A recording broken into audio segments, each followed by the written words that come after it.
আপনারা সিরাজ শিকদারের নাম শুনেছেন?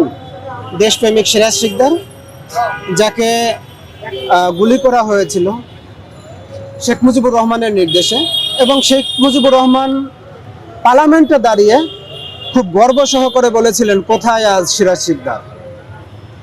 উনি সেটাকে ক্রস ফায়ার হিসেবে চালিয়ে দিয়েছিলেন, কিন্তু পরবর্তীতে দেখা গেল ওনার গুলিটা করা হয়েছে সামনে থেকে। যতগুলো গুলি করা হয়েছিল সিরাজ শিকদারের, প্রত্যেকটা গুলি করা হয়েছিল সামনে থেকে। এখান থেকে শিক্ষা নিল শেখ হাসিনা। শেখ হাসিনা যতগুলো ক্রস ফায়ার করেছে, পিছন থেকে গুলি করেছে। কেউ সামনে থেকে গুলি করেছে, কেউ পিছন থেকে গুলি করেছে। যে সামনে থেকে গুলি করেছে সব পরিবারে মারা খেয়েছে, আর যে পিছন থেকে গুলি করেছে সেও একদম শেখ পরিবার, আওয়ামী লীগের সিনিয়র নেতৃবৃন্দ নিয়ে দেশ ছেড়ে পালাতে বাধ্য হয়েছে। কারণ কি? তারা মানুষের উপর নির্বিচারে গুলি চালিয়েছে। আপনারা জানেন 24-এর যে আন্দোলনটা হলো, 50% মতো মানুষের মাথায়, সরাসরি মাথায় গুলি ছিল। আজকে এই শোক দিবসে কে কোথায় ঝটিকা মিছিল করবে কি করবে না, তার জন্য আমরা আসলে সরকারের অপেক্ষা করতে পারি না। 24 পরবর্তী সময়ে সরকার যদি মনে করে যে আমরা আওয়ামী লীগকে পুনর্বাসন করব, তারা মনে করতেই পারে। তাদের মনে করা দিয়ে আমাদের কিছু আসে যায় না, আমরা সেটাকে আটকে দেব। সরকার যদি মনে করে যে আমরা জুলাই সনদ বাস্তবায়ন করব না, এটা সরকার মনে করতেই পারে। আমরা জুলাই সনদ বাস্তবায়ন না করে ঘরে ফিরব না। সরকার যদি কোনোভাবেই মনে করে যে আমরা খুব বেশি ক্ষমতাবান, আমরা কিছুটা মনে করি যে সরকার ক্ষমতাবান, জনগণের ভোটে ক্ষমতায় আসছে, আমরা শুধু রাস্তাটা ছেড়ে দিব, জনাব তারেক জিয়া রহমানের হাতটা ছেড়ে দিব, মাত্র 10 মিনিটে এসে আওয়ামী লীগ প্রত্যেকটা তৃণমূলের যারা বিএনপি আছে এদেরকে কবরে পাঠিয়ে দিবে। আমাদের কাছে বয়ান, আমাদের হিসাবটা পরিষ্কারভাবে আমরা সরকারকে জানিয়ে দিতে চাই। সরকার কি করবে না করবে, রাষ্ট্রীয় যে সিদ্ধান্তগুলো এখনো যদি সরকার নিতে বিলম্ব করে, কিংবা আমাদেরকে আবারও গণহত্যার সামনে ধাক্কা দিয়ে দেয়, আমাদেরকে সেখানে ঠেলে দিয়ে দেয়, সরকারের সিদ্ধান্তের আশায় আমরা বসে থাকবো না।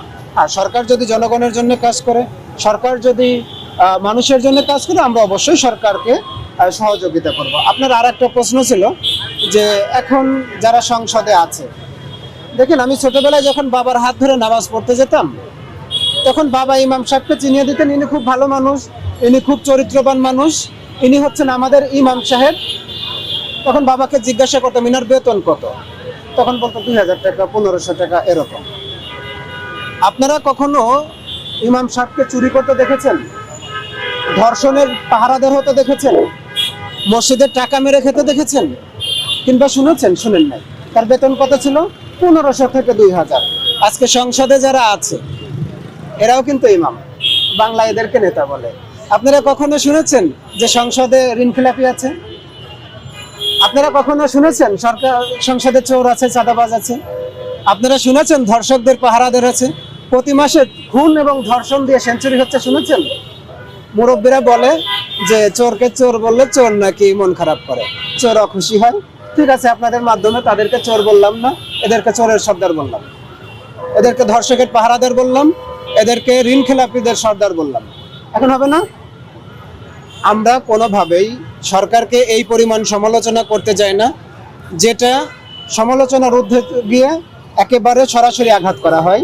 আর আমরা সরকারকে এই পরিমাণ ছাড় দিতে চাই না, যারা সরকারের ভিতর থেকে বি টিম, সরকারের বি টিমের নাম দিয়েছি দেবালুখা, দে বাবা লুটে পুটে খাই, আমরা এদেরকেও ছাড় দিতে চাই না।